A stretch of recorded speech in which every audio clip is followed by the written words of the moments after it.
আসসালামু আলাইকুম and welcome you all. সবাইকে স্বাগতম তোমাদের ইংলিশ ক্লাসে। দেখো, আজকে আমরা ডিসকাস করব পেজ নাম্বার 23। সো তোমরা সবাই তোমাদের ইংলিশ বইটা নাও, ওপেন এট পেজ 23, 23 নম্বর পৃষ্ঠায় খুলো এবং তোমাদের সাথে একটা খাতা এবং একটা কলম নাও। আমি যখন শব্দের অর্থ বলবো তখন তোমরা সেটা লিখবে এবং যে শব্দগুলো পড়বো এগুলো তোমরা বারবার প্র্যাকটিস করবে বাসায়।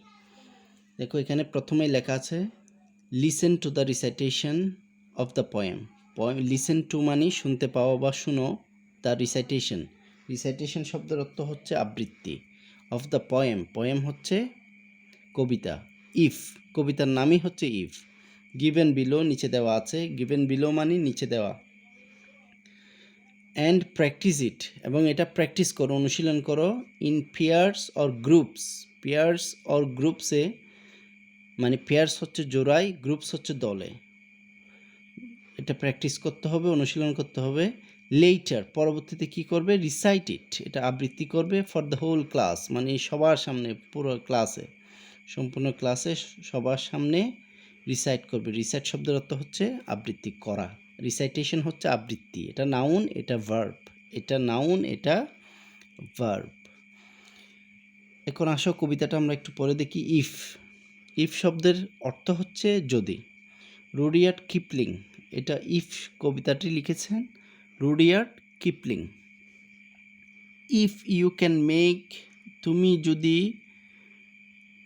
তৈরি করতে পারো, ওয়ান হিপ, একটা স্তূপ, অফ অল ইয়োর উইনিংস, তোমার যত অ্যাচিভমেন্ট আছে, যত অর্জন আছে সবগুলোর একটা যদি স্তূপ করতে পারো, অ্যান্ড রিস্ক ইট অন, তুমি যদি ঝুঁকি নিতে পারো, one turn of pitch and toss, pitch and toss হচ্ছে একটা খেলা, এটাতে যদি তুমি ঝুঁকি নিতে পারো, অ্যান্ড লুজ, যদি তুমি হারাই ফেলো সব কিছু, and start again at your beginnings, তুমি স্টার্ট এগেইন মানে তুমি আবার শুরু করো, অ্যাট ইউর বিগিনিংস, বিগিনিংস মানে একদম শুরু থেকে, শুরু থেকে আবার শুরু করো, and never breathe a word about your loss, কখনো বিলাপ করো না তোমার ক্ষতির জন্য। এখানে নেভার ব্রিথ, ব্রিথ শব্দের অর্থ হচ্ছে শ্বাস নিঃশ্বাস ফেলা, breathe, okay. Never breathe a word মানে তুমি দীর্ঘ নিঃশ্বাস ফেলো না বা কিছু বলো না, বিলাপ করো না, অ্যাবাউট ইউর লস, লস শব্দের অর্থ হচ্ছে ক্ষতি।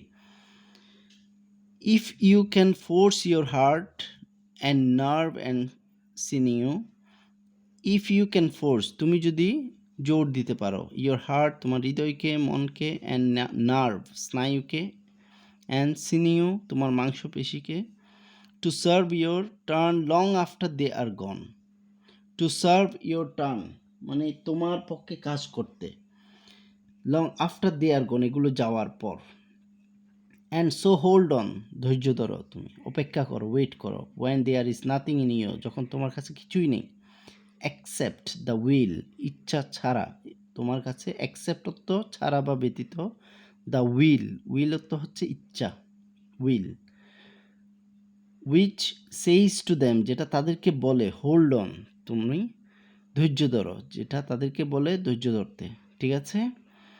এই যে আমি ওয়ার্ডগুলো পড়েছি এবং এখানে ওয়ার্ডগুলো যে অর্থ মিনিংগুলো বলেছে তোমরা খাতায় লিখে ফেলো আর কবিতাটা বারবার পড়তে থাকো, যাতে তোমরা রিডিং পড়তে পারো, দেখে দেখে রিডিং করতে পারো, দেখে দেখে পড়তে পারো।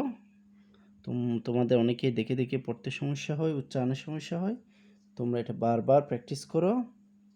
এরপর আমরা পরবর্তী পৃষ্ঠার কাজগুলো করব, ঠিক আছে। Thank you very much.